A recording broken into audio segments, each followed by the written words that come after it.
Hey everyone, welcome to a little bit of woo-woo. Had a little bit of fun coming up with that predictions video for this week. I say fun sarcastically because some of what I saw really wasn't very nice. So I'm sorry, but you guys are watching, so here you go. The economy. People are asking about, when are the wheels going to fall off the car? I think the fertilizer is really going to hit the oscillator more next year. They're still keeping with the narrative that everything's fine. You guys don't need to worry about it. If there's something wrong, it's all in your head. Maybe you're not doing the right things. That's still like being pushed. I even saw an article this morning on Yahoo that said that we achieved our soft landing. I mean, it's crazy, but that's just my opinion. Intuitively, I can see BS going on there, and it is, we're not really being told the truth on a lot of this stuff. And it is, and because it's an election year, they're really kind of holding on to things that don't make things look good. Both sides are doing this, so I'm not blaming one side or the other, because they are, everybody's a part of this little game too. But that's part of what's going on. Today's the first day of the Olympics, guys. Today's July 26th. I'm recording this at 7:20 Pacific, and I had predicted there was going to be a lot of protests. That's already happened. There's already been some kind of sabotage events at the Olympics before it's even really started. Some of the events already have started, I think.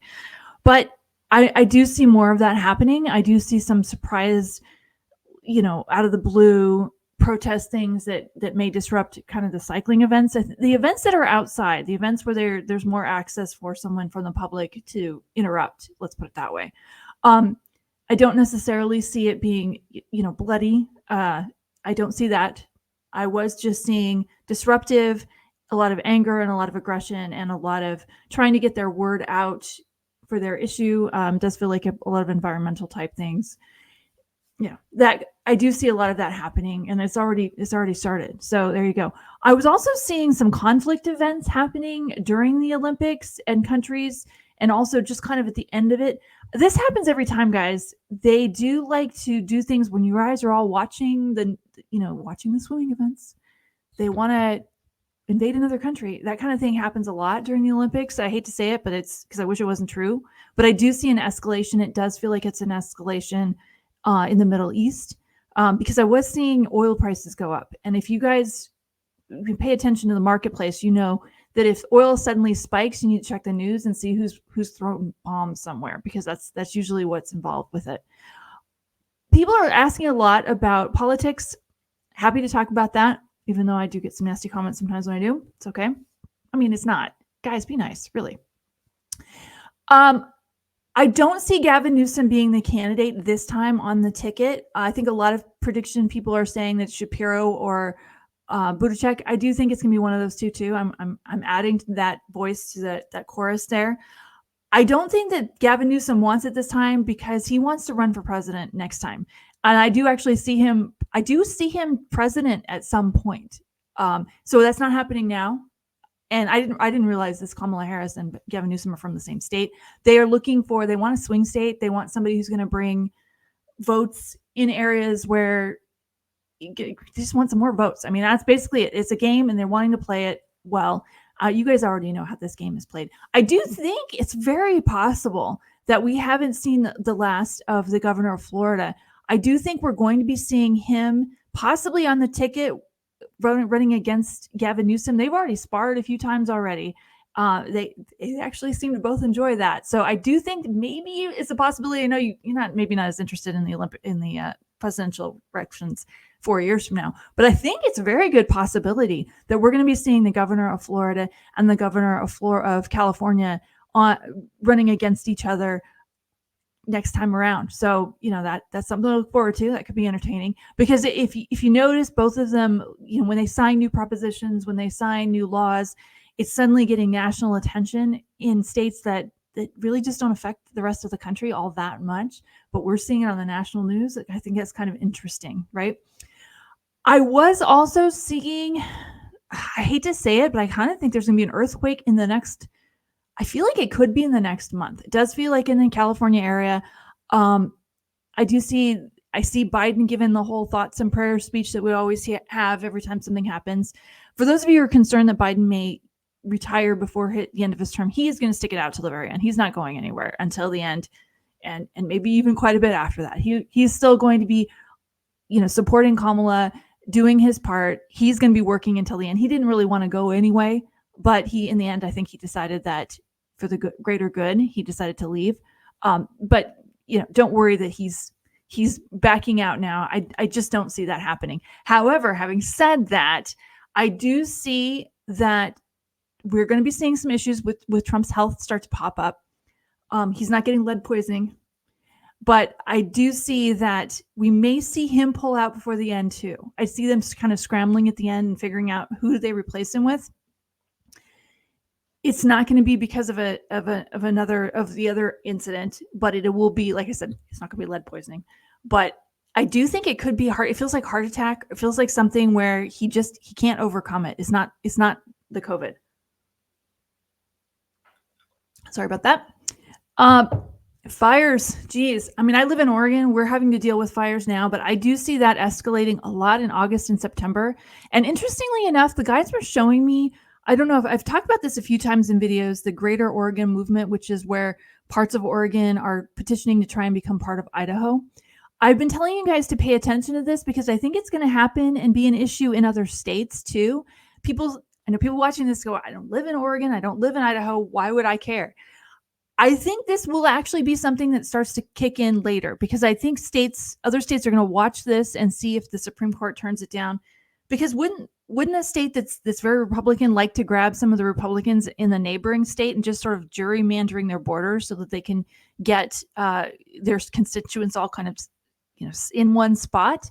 I do feel like there may be some of that. And I do see a lot of the discussion around these fires. Well, a lot of these fires that we're seeing are in Bureau of Land Management land. They are BLM land. They're land that the states don't have as much control over. And when they would like to clear some of the dead trees, maybe they aren't able to. They have to petition the government. I don't know exactly how that works. If somebody is from the BLM knows and can put in the comments, I would love to hear about that. But I do feel like that may end up being part of this moving of the borders because there's going to be I feel like there's going to be some conflict between the states over fires and fire and land management, because a fire in California affects Oregon. A fire in Oregon affects Idaho. Fire in Arizona affects all the states around it because of the air quality and everything that happens. It's not like the end of the border. So I do see we're going to be seeing more of that. I do see, I was seeing, I think I told you about the Gavin Newsom. I do feel like Gavin Newsom is going to be running later. I do see we're going to be seeing him on the news. He's already kind of been running a campaign, which is why I was wondering if he was going to replace Biden on the ticket later. But I really don't think it's going to be him. On the plus side, what is in it for you? What do you need to do with this energy? Well, first of all, a lot of you are very emotional. I know because you're booking readings and you're telling me that. It's time to use this energy for your new vision. A lot of clients, I've said this before, I'm going to say it again. A lot of clients are opening up intuitively. A lot of people seeing, dead people in their house and discovering that they're really just a person without a body. A lot of people are getting intuitive hits. When they're seeing stuff on the news, they're realizing that it's not true. That is happening in a much higher number. Awakening is what it's called. But you're being asked now, as you're using this awakening energy, what are you going to do with it? Are you going to develop your skills? Are you going to take classes? A lot of you are concerned about the economy and concerned about your personal economy. Maybe it's time to take a class to learn how to do Akashic Records reading, past life regressions reading, hypnotherapy. I do hypnotherapy. It's amazing. It's super fun. Learning new skills. It could be a very good time to do that before the fertilizer really hits the oscillator next year and the year after.